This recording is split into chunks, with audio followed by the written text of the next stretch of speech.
Refraction of light.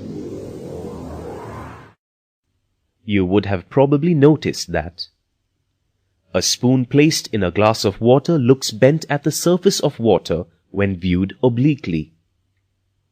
The print on a page appears to be raised when the book is held behind a glass bottle filled with water. All these are the tricks of light. We shall explore how a light ray travels from one optical medium into another. You will need a glass of water, milk, pencil, a torch, aluminium foil, elastic band, needle. First, you need to prepare a point source of light. Observe how the torch is adapted as a point source of light.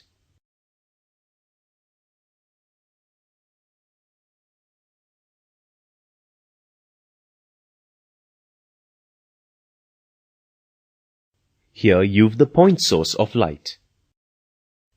To give a cloudy effect for the glass of water, add a little milk to water.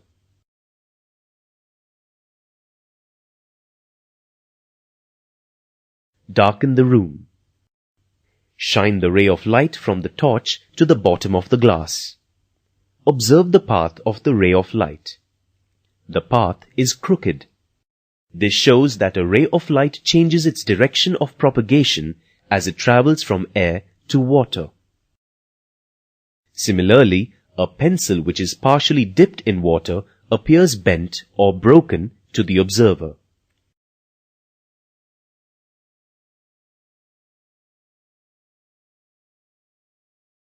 When a ray of light passes from air to water, its speed changes. Due to this, there is a change in direction of the ray.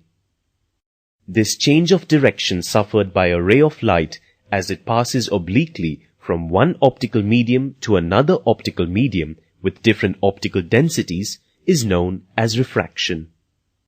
Note that whenever a ray of light is incident on a surface separating two media, a small fraction of the light always gets reflected. Refraction can make an object appear to be in a different position. For the same reason, the part of the pencil which is submerged looks as if it has moved away from the part above water, and it appears fatter.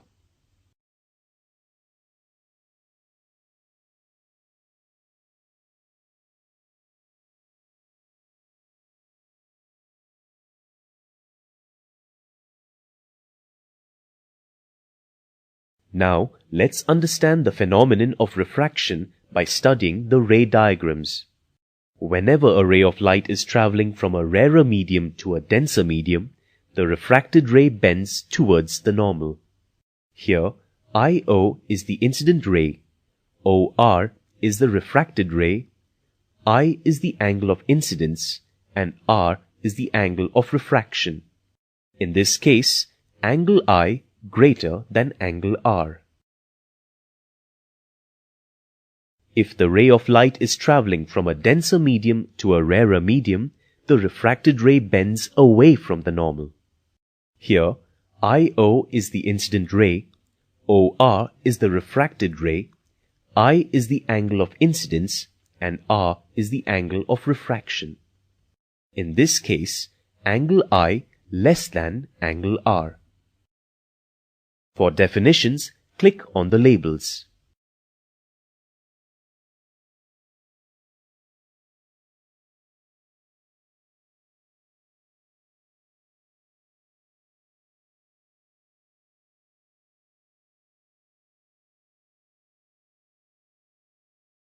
The ray of light striking the surface of separation of the media through which it is traveling is known as the incident ray.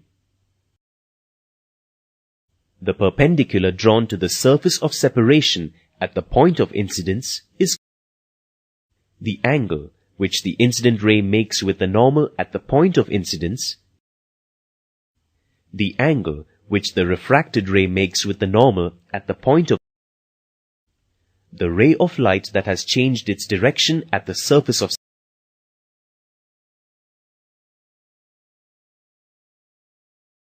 the ability to refract light is called the refractive index. Refractive index of a medium is equal to the ratio of the speed of light in vacuum or air to the speed of light in that particular medium. Refractive index is equal to speed of light in vacuum by speed of light in the medium. This ratio is always a constant for a given pair of media. It is represented by a Greek letter mu.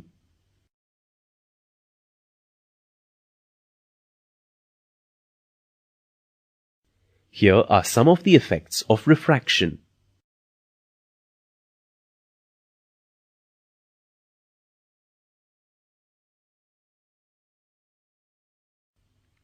A straight pencil, PQ, when immersed obliquely in water, a portion of it appears to be shortened and raised up as P1, Q1 under the water.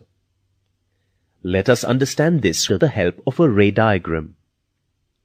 Rays of light from the point Q are traveling from water to air. As the rays of light are traveling from a denser medium to a rarer medium, they bend away from the normal. After refraction at the surface, they appear to be coming from point Q1, which is true for each and every point of the part of the pencil which is immersed in the water. During spear fishing, the fisherman aims at the tail of the fish.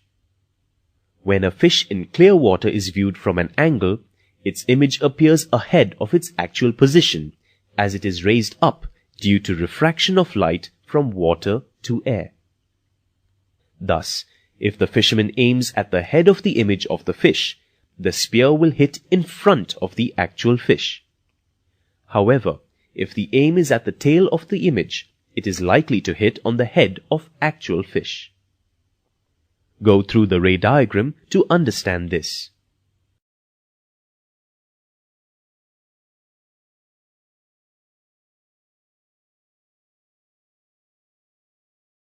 Twinkle, twinkle, little star. That's what we were taught. But do they really twinkle? No, stars do not twinkle. Let us now learn about why they appear to do so. The rays of light coming from the stars travel through the layers of air of varying densities. These rays get refracted continuously and they bend towards the normal as the refraction is from a rarer to a denser medium. The movements of air and convection currents causes a change in the density of the layers of air. As a result, the position of the image of the star goes on changing after every short interval. These different positions of the images formed at short intervals of time give the impression that the star is twinkling. At dusk or dawn, the sun appears to be larger than at noon.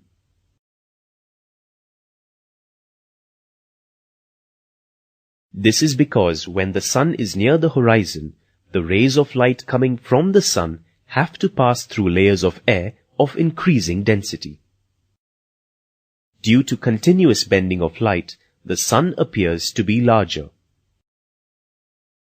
At noon, the sun appears to be smaller than at dusk or dawn. This is because the rays of light that fall normally on the surface of the earth do not get refracted.